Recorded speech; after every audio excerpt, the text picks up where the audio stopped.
Alors, pour aborder les aspects de la catastrophe, et plus précisément pour aborder les aspects de séisme ou de tsunami possible, on va commencer par parler du contexte, en fin de compte, de l'Andalousie et de la plaine andalouse, qui en fin de compte se situe dans un endroit assez particulier, puisque elle se situe au carrefour de plusieurs plaques. Vous avez la plaque eurasienne, en fin de compte, qui est au nord de cette ligne rouge, en fin de compte. Donc, vous avez l'Europe qui, en fin de compte, se, se rencontre la plaque africaine qui est en vert, qui pousse, c'est la plaque africaine qui pousse, et la plaque eurasienne lui résiste et se décale un petit peu vers l'ouest. Et ici, ça ne figure pas. Euh, vous avez la plaque ibérique, qui est une plaque intermédiaire en elle-même, en fin de compte. Et donc, vous voyez qu'ici, là où il y a les principaux séismes, comme on l'a vu souvent, on le voit en Italie, c'est-à-dire que là, vous avez un renflement, donc vous avez des forces qui sont extrêmement puissantes, avec des contraintes très très fortes. Vous en avez un autre ici, puisque vous avez la plaque africaine, qui remonte, qui se bat avec une plaque intermédiaire, qui est la plaque espagnole, qui glisse vers l'ouest, pendant que la plaque eurasienne résiste et glisse vers l'est. C'est ce qui fait que la chaîne des Pyrénées s'étend tout le long, depuis la Méditerranée jusqu'à l'océan Atlantique.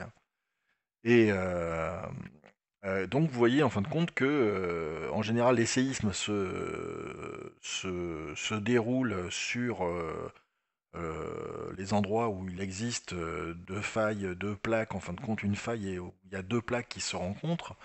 En l'occurrence, sur la partie andalouse, c'est pratiquement, ce n'est pas l'influence presque de deux plaques, en fin de compte, c'est l'influence presque de trois. C'est-à-dire que vous avez la plaque eurasienne qui pousse d'un côté, hein, par l'est, au niveau du détroit de Gibraltar. Vous avez la plaque africaine qui revient ici, ça ne figure pas sur ce schéma, mais qui continue. Bien ici, il y a un plissement. Et vous avez la petite plaque espagnole qui résiste, qui est au milieu, qui se déplace, qui essaie de se faire toute petite, qui va vers l'océan Atlantique. Et donc vous avez en fin de compte, vous avez trois plaques ici, à cet endroit-là, sur la plaque andalouse.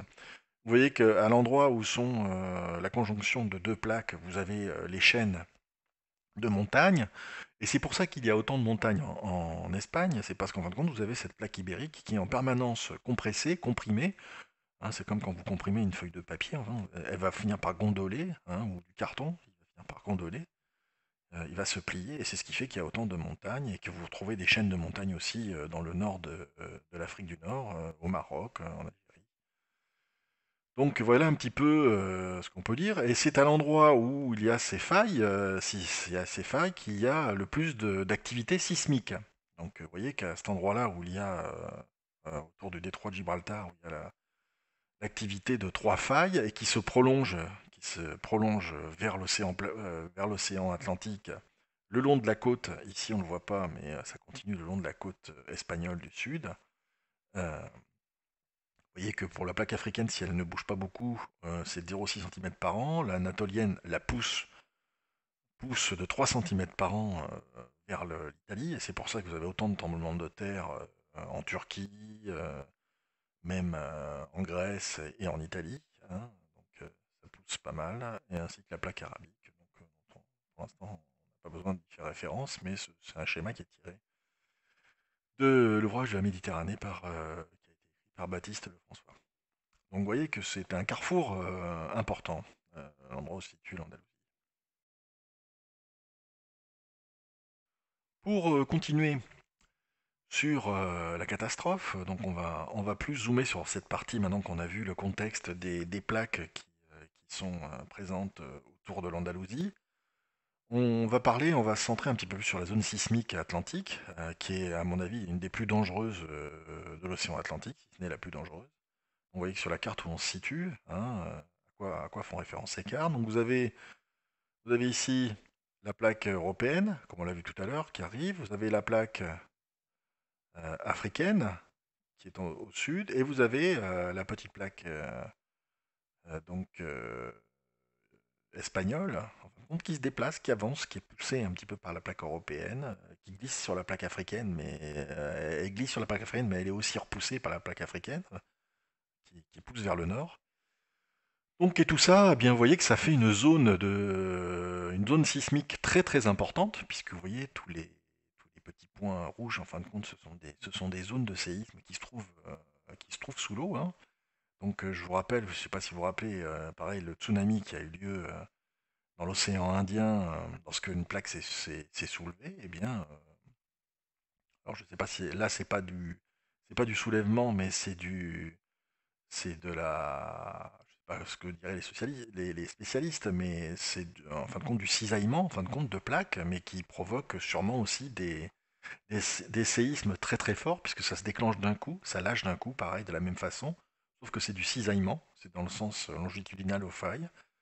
Et vous voyez que dans le schéma qui est en dessous, hein, on retrouve ce que je vous ai présenté tout à l'heure, la faille, l'Europe en fin de compte qui pousse, vous voyez, l'Afrique est en dessous qui pousse à la fois vers le nord et vers l'ouest, et l'Espagne, en fin de compte, qui est prise un petit peu entre deux feux et qui essaie de résister. Et tout ça, c'est ce qui fait cette zone très importante de séisme, vous voyez, hein. Donc, les spécialistes la connaissent parfaitement, elle est très identifiée, hein, c'est très connu. Et donc, vous voyez que la compression, elle se fait donc au nord du golfe de Cadix, hein. Donc, qui dit compression, hein, alors vous voyez que les tensions entre les deux plaques, elles se situent dans cette partie-là, hein. Et évidemment, vous avez des séismes qui concernent, en fin de compte, cette excroissance de la plaque européenne, hein, qui arrive. On voit que ça provoque énormément de séismes sur l'Andalousie. Ça aussi provoque la création des chaînes de montagnes andalouses.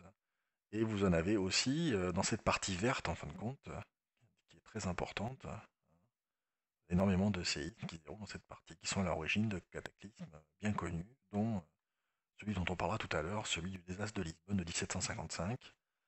Et on sait qu'il y en a eu d'autres, puisqu'on a eu des recherches de fait. Il y en a qui sont présents tous les 500, tous les 500 ans à peu près. Il y a un cataclysme qui est lié à cette zone et qui génère des tsunamis plus ou moins importants. Il y a aussi des répliques, des petits tsunamis qui se présentent. Si vous allez sur Internet, vous pourrez trouver des tout petits tsunamis de quelques dizaines de centimètres, hein, qui se produisent à Cadix régulièrement. J'en ai vu un sur YouTube il n'y a pas très longtemps. Alors, si c'est une zone sismique parmi les plus dangereuses, si ce n'est la plus dangereuse de l'océan Atlantique, et qu'elle se trouve, et que, comme on l'a vu, la zone principale des séismes se trouve tout le long de cette faille, et que la zone de tension majeure se situe à peu près dans la zone verte qu'on a vue dans la précédente diapositive, eh bien, ça veut dire que si Cadix est ici, eh bien, le centre majeur des séismes de l'Atlantique se trouve juste en face du golfe de Cadix. Euh, donc, c'est situé, cette zone principale des séismes, telle qu'elle est définie par les géologues, hein, c'est pas moi qui le dis, elle est située juste à 200 km au sud-ouest du cap Saint-Vincent, qui est bien connu pour ses vents, qui est une zone de vent importante, et, euh, et qui se trouve donc à la pointe du Portugal et de l'Espagne. C'est à ce niveau-là que se situe donc la frontière. Et donc, vous voyez, il y a 200 km qui séparent, c'est juste en face. Donc, que ce serait situé Atlantis. On peut pas faire mieux comme, comme critère de correspondance pour un séisme et une catastrophe. Alors, vous allez me dire quelle catastrophe? Tout à l'heure, vous m'avez parlé d'un tsunami de catastrophe qui est terminé tous les 500 ans, ou tous les X années. Alors, il y en a effectivement tous les 500 ans.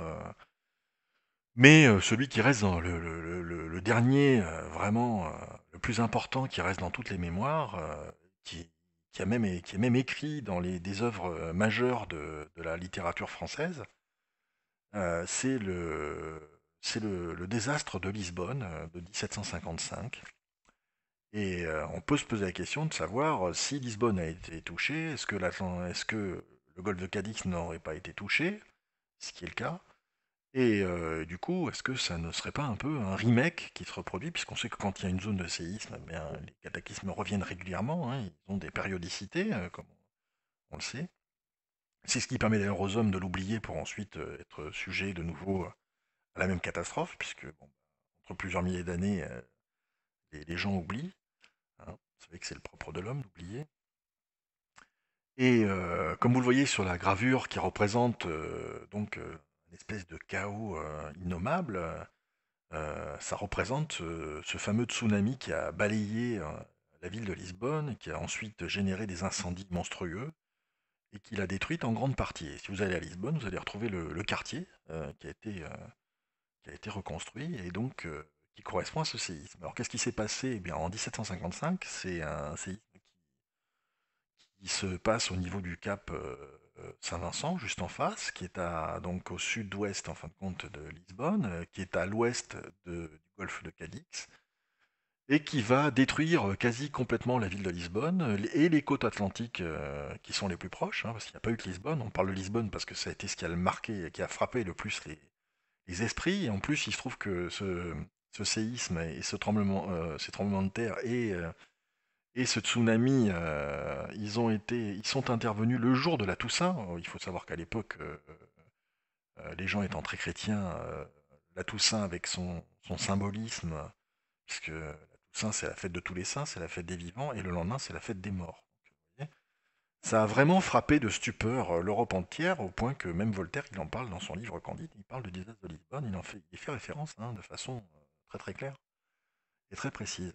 Et le cataclysme va faire, globalement, si on prend toutes les victimes sur toute la façade atlantique, y compris le Maroc ou autre, on doit tourner autour de 100 000 victimes. Donc vous voyez que par rapport à ceux qui se sont produits il n'y a pas très longtemps, avec des vagues de plus de 20 ou 30 mètres en Indonésie, eh bien, on est sur des séismes de ce type-là, des tsunamis de cette envergure, donc cataclysmiques. Hein.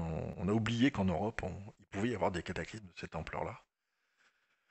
Et il y a eu des failles de 5 mètres qui sont apparues. Donc en termes de sismicité et d'importance, ça fait des magnitudes qui sont extrêmement importantes. Et le tsunami, il était a priori, d'après ce que certains ont pu calculer, qu'il était à 15 mètres au minimum à son maximum, et qui va raser la moitié de la ville, donc qui n'était pas sur les hauteurs, celle qui était la plus proche de la mer.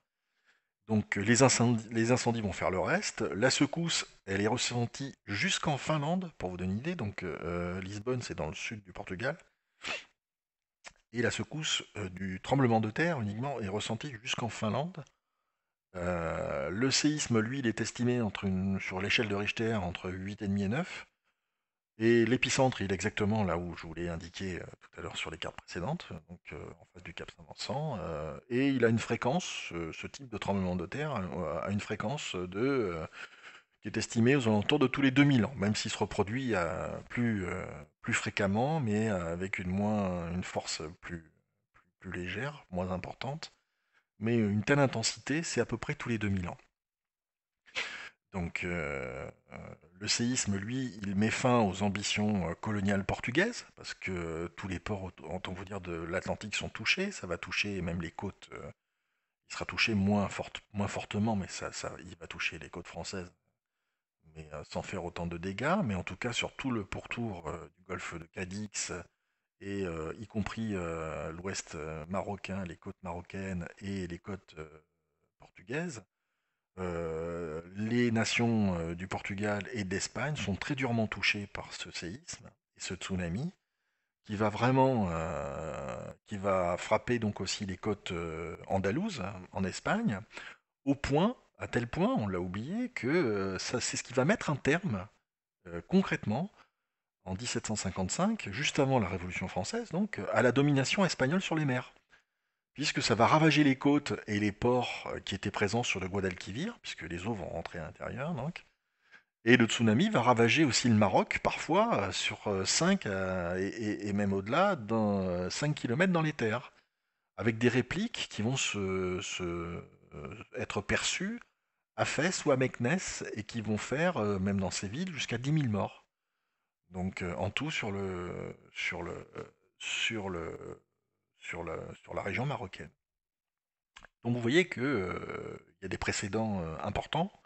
On a peut-être oublié ou qu'on parle de façon des fois très rapide en littérature, en français ou en histoire, mais que ça existe, ça a existé. Et il y en a d'autres dans dans cette, euh, dans cette partie du monde.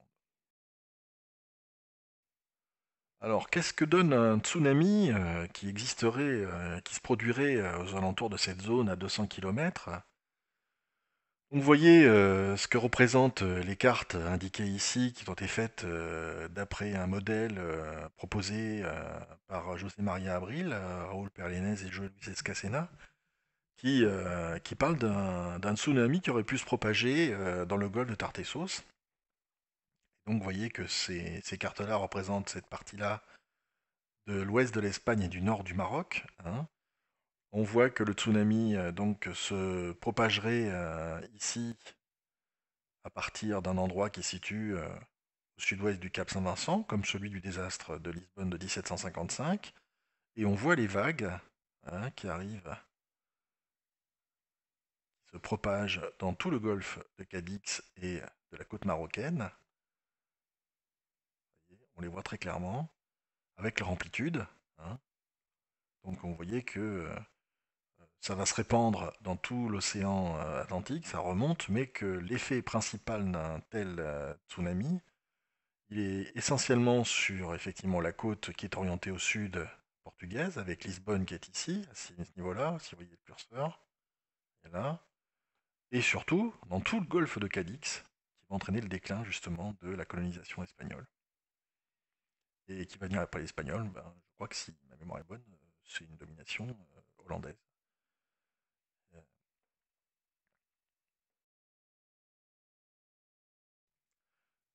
Pour continuer à zoomer, donc qu'est-ce que donnerait un tsunami dans le golfe Tartésique est toujours tiré du même, de la même modélisation faite par les auteurs espagnols que je vous ai donné à la diapositive précédente.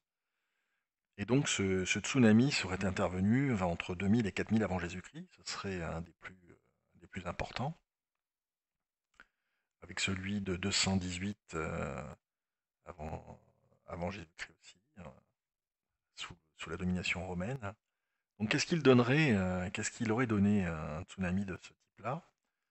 Eh bien, vous avez le résultat de la modélisation fait par ces experts. Donc, vous voyez, celui de 2000 est au-dessus, celui de 4000 est en dessous. Et donc, vous voyez, vous avez la géographie de ce qui reste à l'époque du lac de l'estuaire, en fin de compte, du Guadalquivir, hein, qui aujourd'hui se déroule par ici.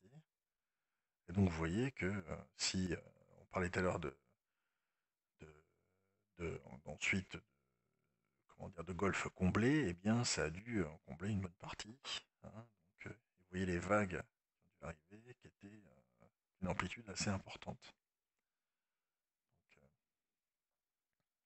Donc, voilà pour la modélisation d'un tsunami à l'époque tartésienne, aux alentours de entre 2000, celui de 2000 et celui de 4000 avant Jésus-Christ.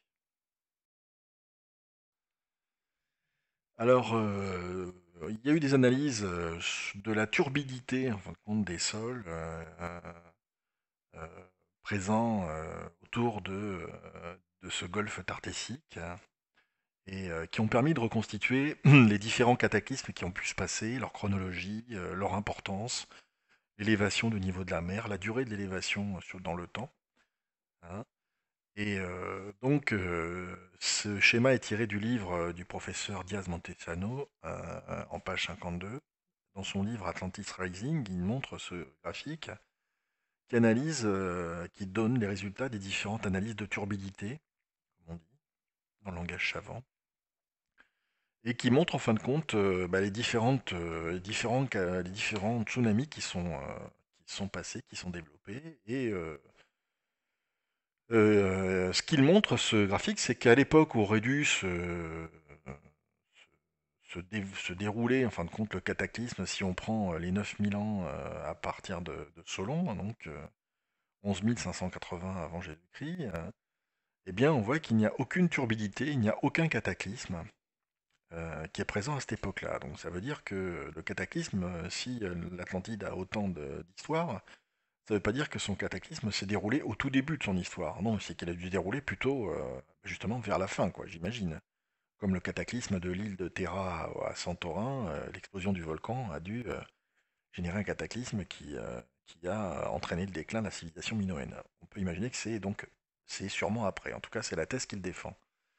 Et ce qu'on remarque, c'est qu'en fin de compte, vous voyez qu'il y a les élévations qui correspondent donc à la taille, en fin de compte, des cataclysmes qui, qui sont intervenus. Et puis vous avez une petite pointe qui perdure, vous avez l'extension, la largeur, qui correspond à la durée sur laquelle s'est produite l'élévation du niveau de la mer.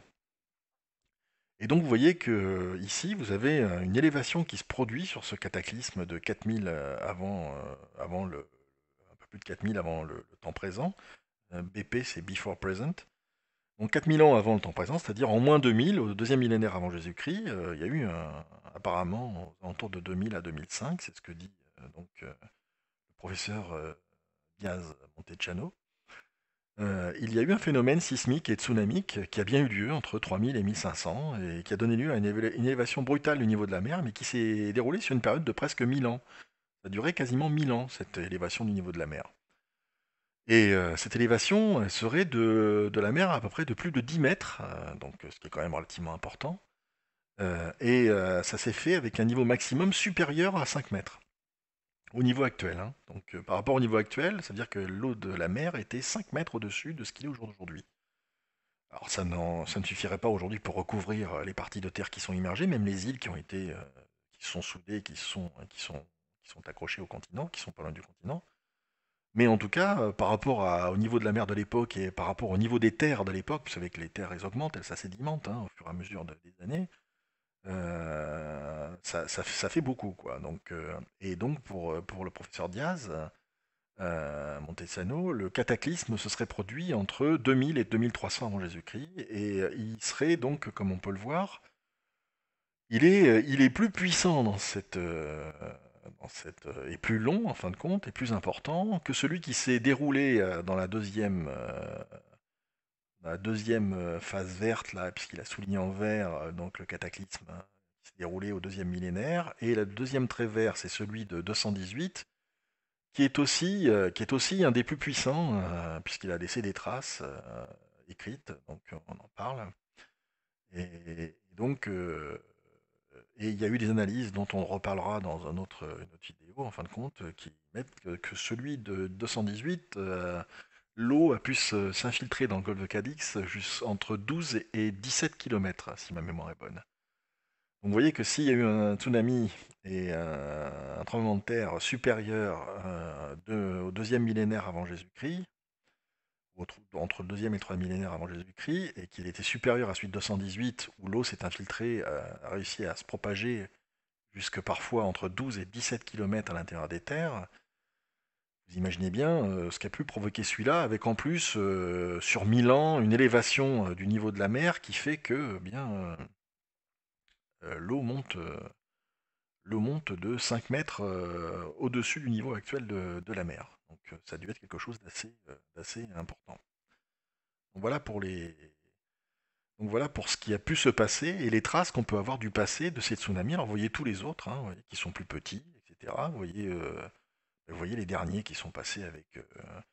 Vous avez celui de 800, il y en a un en 881, à l'époque de la domination musulmane sur l'Espagne, et vous avez celui de 1755 qui est ici, hein, donc vous voyez les deux sont là. Celui de donc à l'ère romaine, vous en avez deux, un plus faible qui a commencé à se dérouler, suivi beaucoup plus fort en 218.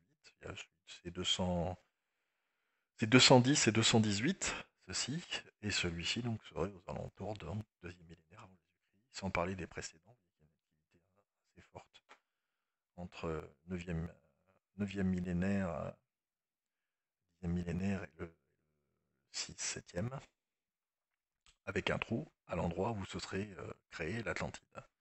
où il aurait été créé. Donc, c'est-à-dire que le cataclysme ne correspond pas à la création de l'Atlantide, ce qui serait un petit peu idiot.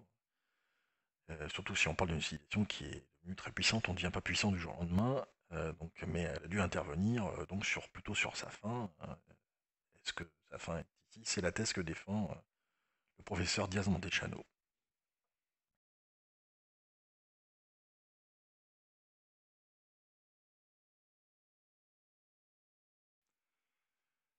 Pour continuer sur la catastrophe, on est obligé d'en parler parce que ça fait partie des critères, des fameux 24 critères des conférences grecques sur l'Atlantide. Et dans ces conférences, il est stipulé que l'Atlantide doit posséder des volcans. Donc, on va en parler un petit peu. Donc, où se situeraient les volcans Atlantes? Alors, c'est un fantasme de qui? De ces conférenciers, de ces spécialistes, de ces scientifiques, ou bien est-ce que c'est une réalité? Voilà. Dans tous les cas, ce que j'ai essayé de faire, c'est de retrouver l'endroit où il devait y avoir des volcans, donc à proximité, en Andalousie, ou à proximité de l'Andalousie, ou du moins du côté de l'Empire, de la zone d'influence atlante. Et ce qu'on peut dire, c'est que malgré l'absence d'écrits concrets sur la présence de volcans à Atlantis, la conférence de Milo, donc sous l'influence des Grecs, bien, elle a rajouté cette présence obligatoire de volcans comme critère de localisation. Pourquoi? Alors le but, elle est simple, c'est que par rapport à la thèse crétoise de l'île de Santorin ou de Terra, qui ont disparu suite à l'explosion d'un volcan, du fameux volcan de l'île de Santorin, Terra, eh bien, c'est ce volcan qui a explosé. Eh bien, si on veut qu'il y ait une thèse grecque, eh bien, il faut qu'il y ait un volcan. Parce que comprenez bien que sinon, cette thèse grecque s'effondre, quoi. Cette thèse minoenne ou crétoise, bien, elle s'effondre. Donc c'est pour ça qu'il est stipulé, il est rajouté parmi les 24 critères qu'il doit y avoir un volcan ou des volcans en Atlantide. Alors que Platon ne fait pas mention, il parle de tremblement de terre, oui, il parle de cataclysme, mais il ne parle pas d'un volcan. Il ne parle pas, il ne dit pas, il y a un volcan qui a explosé. Il ne le précise jamais. Donc il existe des volcans en Atlantique et en Espagne, pas très loin d'Andalousie. Il y en a, j'en ai trouvé un. Il y a le volcan de Calatrava qui existe. Ce qui est un peu normal parce que par rapport à une zone sismique où vous avez trois zones, s'il n'y avait pas eu de volcan, ça aurait été un peu bizarre. Donc il en existe bien un. Il y a bien un volcan, le volcan de Calatrava, au nord de l'Andalousie, au nord de la Sierra Morena, juste au-dessus. Dans la plaine, c'est la plaine du fleuve Guadiana qui est considérée aussi comme un fleuve andalou, sur lequel il y a des restes de temples aussi, faisant référence à des cultes atlantes avec des dessins de cercles concentriques à Concho Roano, pas très loin. Et vous avez sur la côte donc de l'Espagne au nord, vous avez les volcans de la Garrocha qui sont bien connus au sud des Pyrénées. Et vous avez aussi sur une zone qui peut être considérée comme étant une zone d'influence atlante, comme on en a déjà parlé, avec un volcan, avec il y a 7 volcans qui se situent aux Canaries. Et donc voilà, puisqu'il faut trouver des volcans pour que la thèse, une thèse atlante soit reconnue par éventuellement des scientifiques, eh bien, nous en avons trouvé en Espagne et dans la zone d'influence atlante que serait éventuellement le sud des Pyrénées ou les Canaries. Voilà. Le volcan de Calatrava au nord de l'Andalousie, il a eu sa dernière éruption en moins 3800. Donc il y a plus ou moins 500 ans. Avec plus ou moins 500 ans de précision par rapport à ces moins 3800 ans, 3800 ans avant Jésus-Christ. Donc il existe un volcan, mais je ne sais pas s'il sert à grand chose, puisque dans la mesure où son explosion est assez antérieure au tsunami et au cataclysme qu'on a mis en évidence tout à l'heure, qui se serait déroulé plutôt vers 2000-2500 avant Jésus-Christ, qui en fait parmi un des plus importants, des plus puissants qu'a dû subir le golfe de Kerguelen.